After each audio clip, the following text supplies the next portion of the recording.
Have you heard that some of the doctors, holistic doctors, they use baking soda to help their clients who are suffering with cancer? So let me tell you about this, about baking soda. It's also known as sodium bicarbonate. It's the same white substance that you see in your kitchen that you use for all of your household chores. And this is the same substance that modern labs are now dissecting for how it reshapes the cellular environment that governs inflammation, immunity, and even cancer behavior.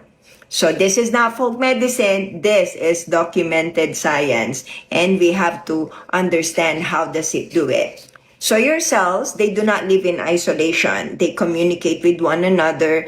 They perform a specific function, and they do it in unison. So one of the most powerful forces in that neighborhood is your pH. And acidity is not a side detail. It is a biological signal.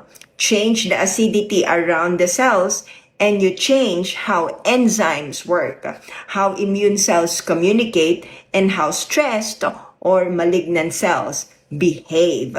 So they have these laboratory studies, and it has been shown that the acidic microenvironment surrounding many tumors is not accidental. It is a survival strategy of those cancer cells. So acid can promote invasion, alter metabolism, and help cancer cells evade immune detection. So now, what does the sodium bicarbonate do? It is a buffer. It neutralizes acid.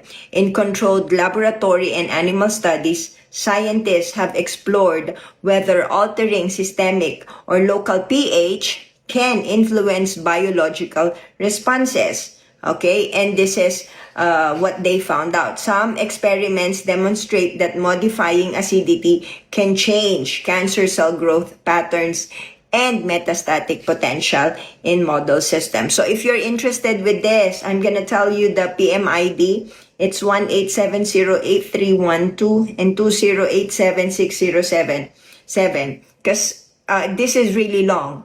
And I want everyone to know, if you have cancer, look at this study. You know, it might change your life, especially for those who are into natural medicine, you know, because we are pro-choice.